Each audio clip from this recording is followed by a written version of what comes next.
প্রতিশ্রুতি নিয়ে নির্বাচনে আসে প্রার্থী, আশার আলোর মুখ দেখেনি 4,000 লোক চলাচলের রাস্তা।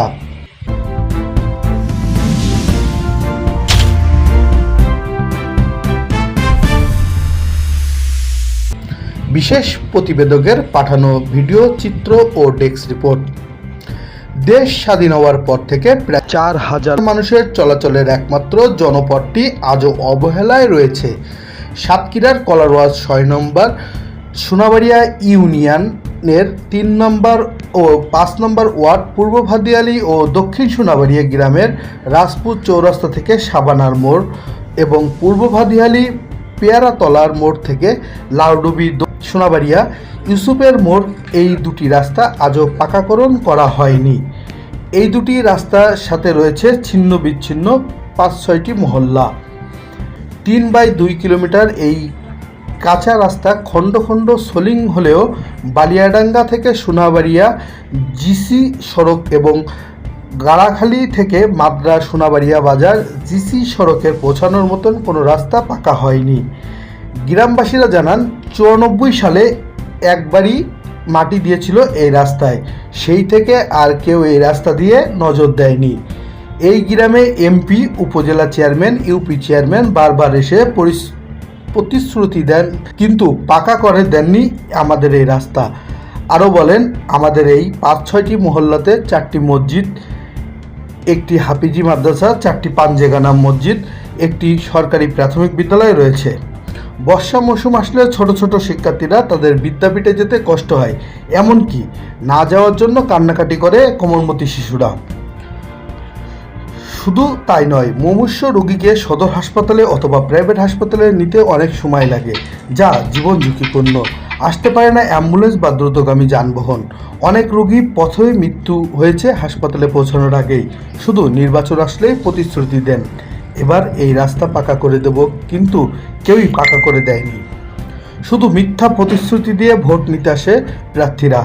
আমাদের এই রাস্তাটি পাকা হলে আমরা দ্রুত চিকিৎসার জন্য কেন্দ্রে পৌঁছতে পারবো। ইতোমধ্যে এই রাস্তার বেহাল দশা নিয়ে বিভিন্ন অনলাইন প্রিন্ট পত্রিকার নিউজ হলেও দায়িত্বশীলরা এড়িয়ে গিয়েছেন।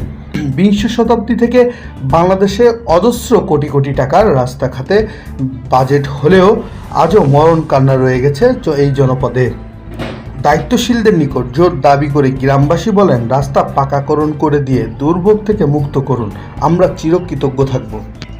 আমরা 6 নম্বর সোনাবাড়ি ইউনিয়নের দক্ষিণ সোনাবাড়িয়া 5 নম্বর এবং 3 নম্বর ওয়ার্ডের গ্রামবাসী। আমরা অত্র এলাকার দীর্ঘ 1996 সালে কেন্দ্রে বইনি সাবানার মোড় টু রাজপুত চৌরাস্তা মোড় জমাতের মোড় হইতে প্যারাতলার রাস্তাটা কাঁচা এবং অত্যন্ত খারাপ নাজুক অবস্থা। এলাকার মানুষ দীর্ঘদিন ধরে এই রাস্তার জন্য যখন কোনো প্রার্থী, যখন দল, কখন ভোট হয়, তখন এমপি, মিনিস্টার, মন্ত্রী যারা হবেন তারা এসে বিভিন্ন ধরনের প্রতিশ্রুতি দিয়ে এলাকা মানুষের বোকা বানিয়ে ভোট নিয়ে চলে যায়। আমাদের রাস্তাঘাটের কোনো সংস্কার হয়নি আজ পর্যন্ত। 96 সালে একবার মাটি পড়েছিল রশিদ চেয়ারম্যানের আমলে, তারপর থেকে এই রাস্তার দিকে কেউ ফিরেও তাকায়নি। আমাদের গ্রামবাসীর জিম্মিগুলি সবাই ভোটের জন্য আসে। এই গ্রামে 4,002 পাড়া মিলির লোক বসবাস করে।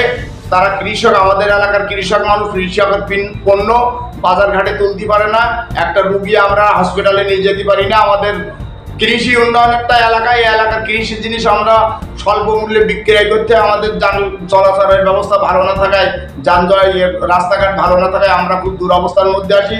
এই বিষয়ে ঊর্ধ্বতন কর্তৃবৃন্দ এবং বাংলাদেশ যোগাযোগ মন্ত্রণালয় সহ মাননীয় বর্তমান যিনি আছেন অন্তর্বর্তীকালীন সরকার সহ সবার কাছে একটা দাবি, যাতে আমাদের রাস্তাটা অবিলম্বে সংস্কারের একটি ব্যবস্থা করা হয়। এটা এলজিডির রাস্তাটা হচ্ছে R1-এর রাস্তা। এই রাস্তাটা মাটি পড়ার কোনো আইন নেই, বিধান নেই। বর্তমান যুগে দেশে এত উন্নত হয়েছে, কিন্তু এই R1-এর একটা এলজিডির রাস্তা, এই রাস্তাটা এখনো কাঁচা আছে। এই রাস্তার সংস্কারের জন্য দ্রুত একটি ব্যবস্থা নেওয়ার জন্য ঊর্ধ্বতন কর্মকর্তা এবং সবার সুদৃষ্টি কামনা করে। আসসালামু আলাইকুম।